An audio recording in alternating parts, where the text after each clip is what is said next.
G'day guys, welcome back to the Devon Tugan Investing channel.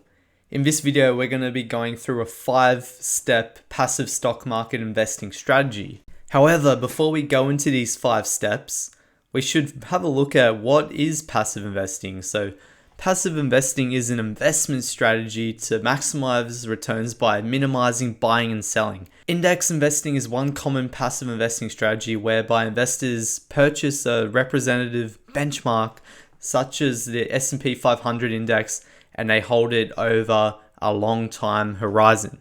This means that if this strategy is going to work for you, you're going to have to be willing to put your money into the market for a very long time. And we're talking multi-decades, I'd say a minimum of 10 years.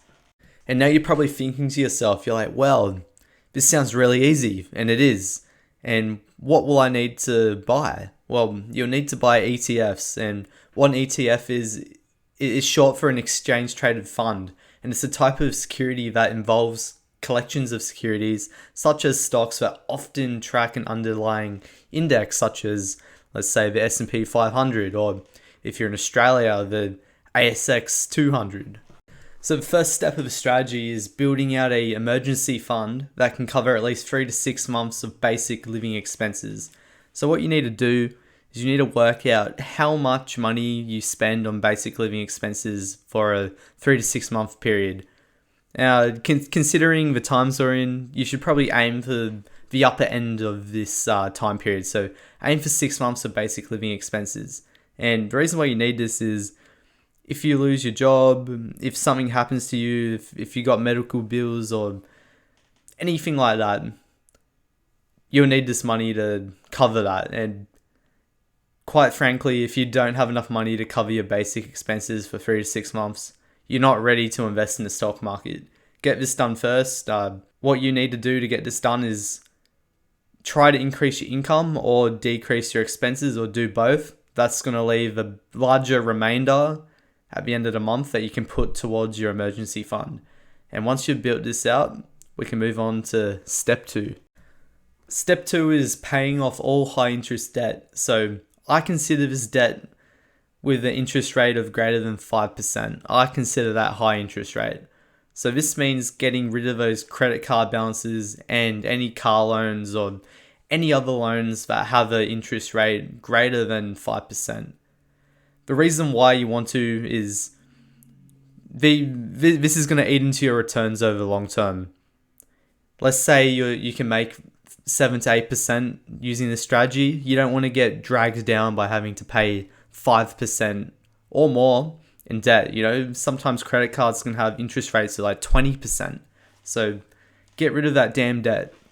And the way you want to do this again is by increasing your income and decreasing your expenses. That's going to leave you with more left over to get rid of this debt. And you probably want to focus on the highest interest debt first, and then work your way down to the lowest interest debt. And if you've got a student loan, there is no interest on those loans. It's indexed to inflation. So if inflation is 2%, for example, your loan balance will increase by 2%.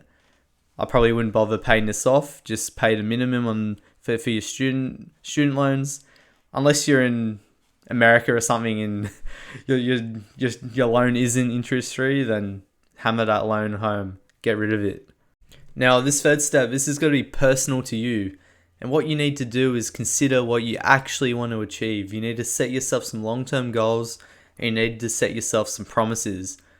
And the promise that you need to make is that you will stick to this strategy no matter what. Even if it isn't working for you in the short term, you got to rely on it for the long term.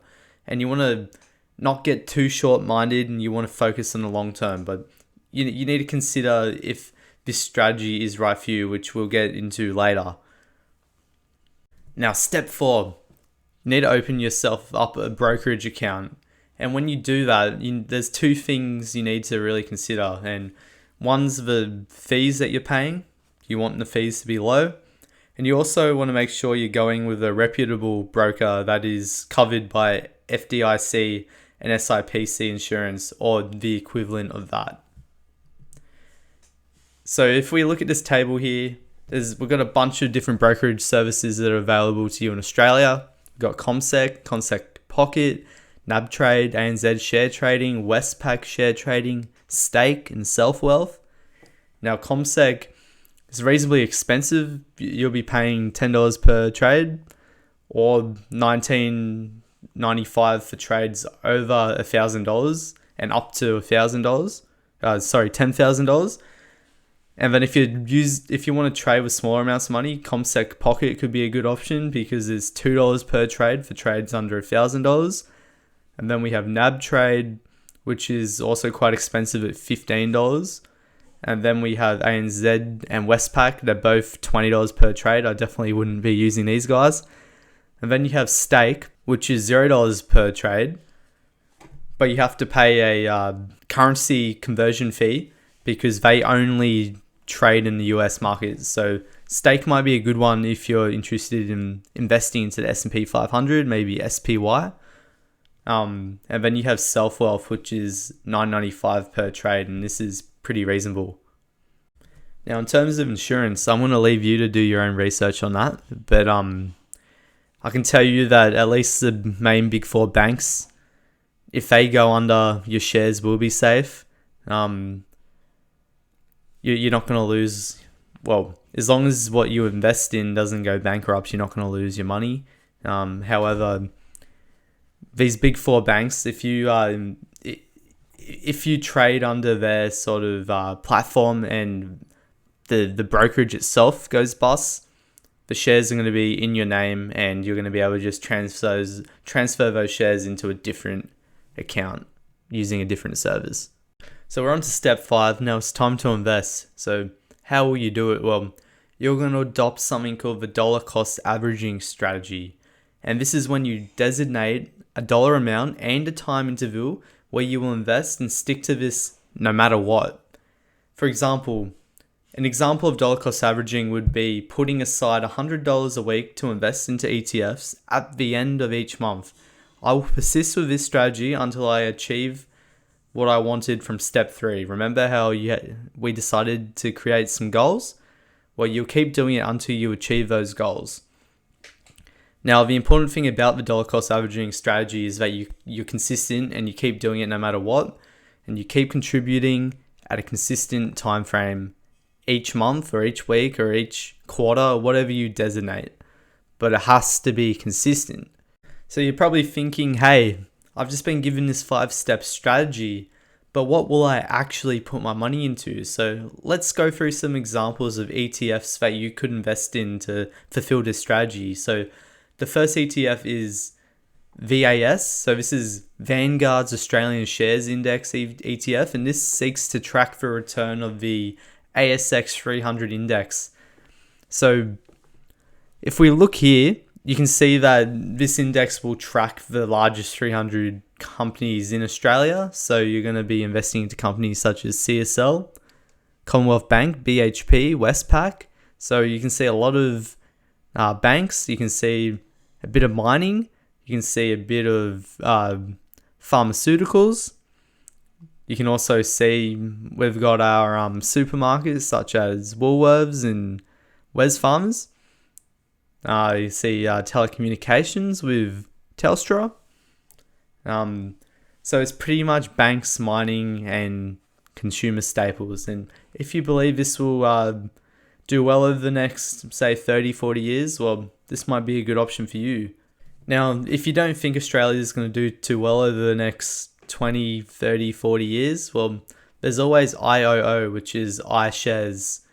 And what this tracks is the global 100 largest companies. And you can see this ETF holds companies such as Microsoft, Apple, Amazon, Johnson & Johnson, Google, or otherwise known as Alphabet, Nestle, Procter & Gamble, JP Morgan Chase, and Intel. So what we can see here is this ETF's largely made up of American big tech.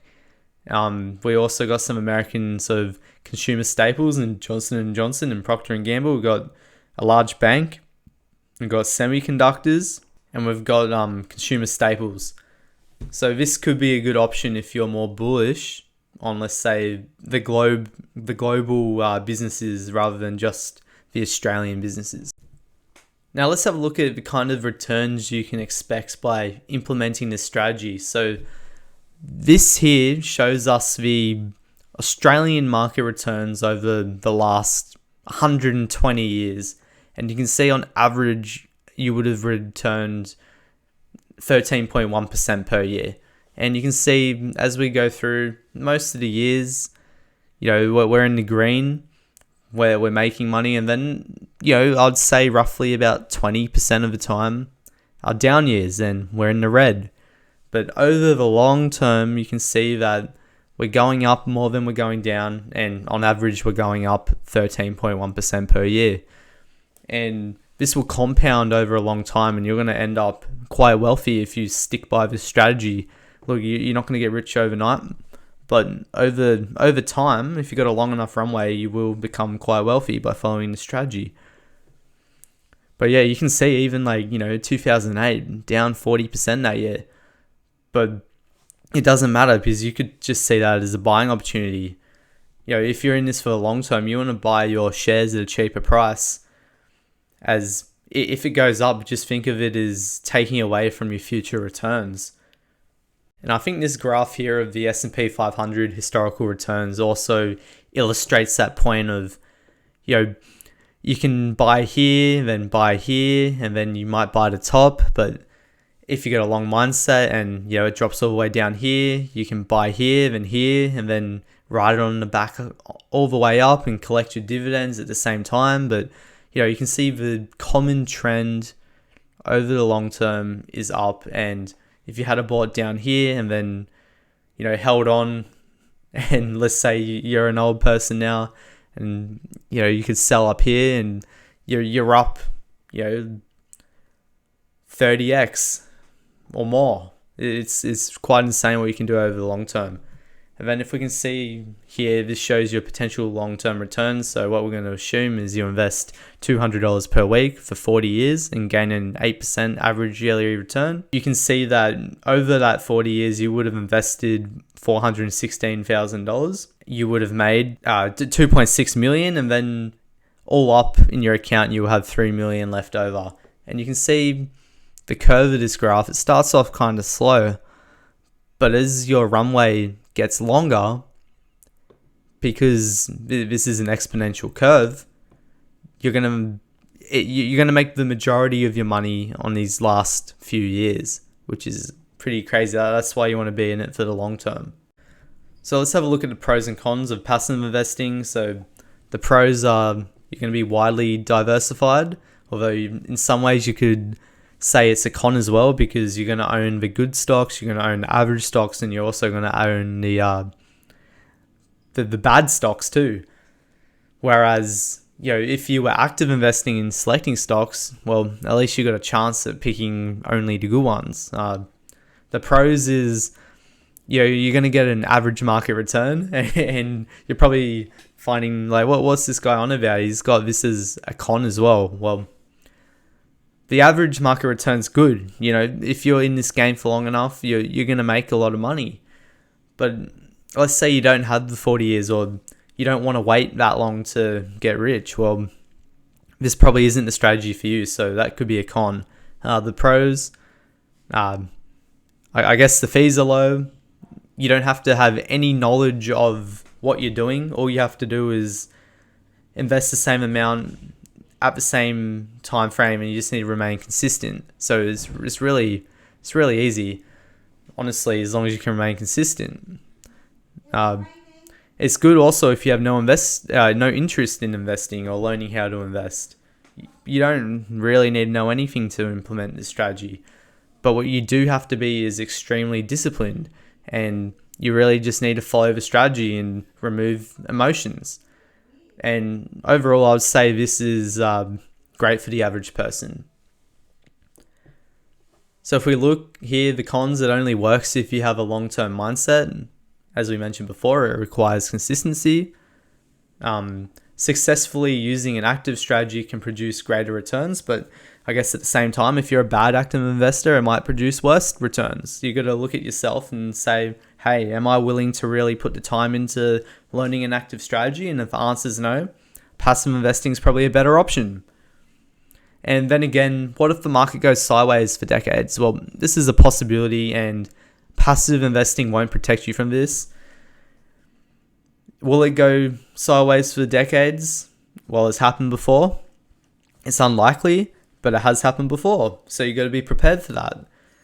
But at the same time, you can go ahead, keep investing while the market goes sideways and the earnings grow. You're probably getting a better deal the longer that lasts. You can get those dividends and you can reinvest them back into the market, and you'll probably still do okay. Now, this is pretty much the full strategy, and what I've laid out today, guys, is a passive investing strategy, which is easy. You don't need to know much, but you just have to be consistent and not invest emotionally. You just got to keep going, and eventually you'll reap the rewards. And this is all I got for this video. Make sure you like the video. Make sure you subscribe to my channel for more investing videos. And thank you for watching, and have a good one.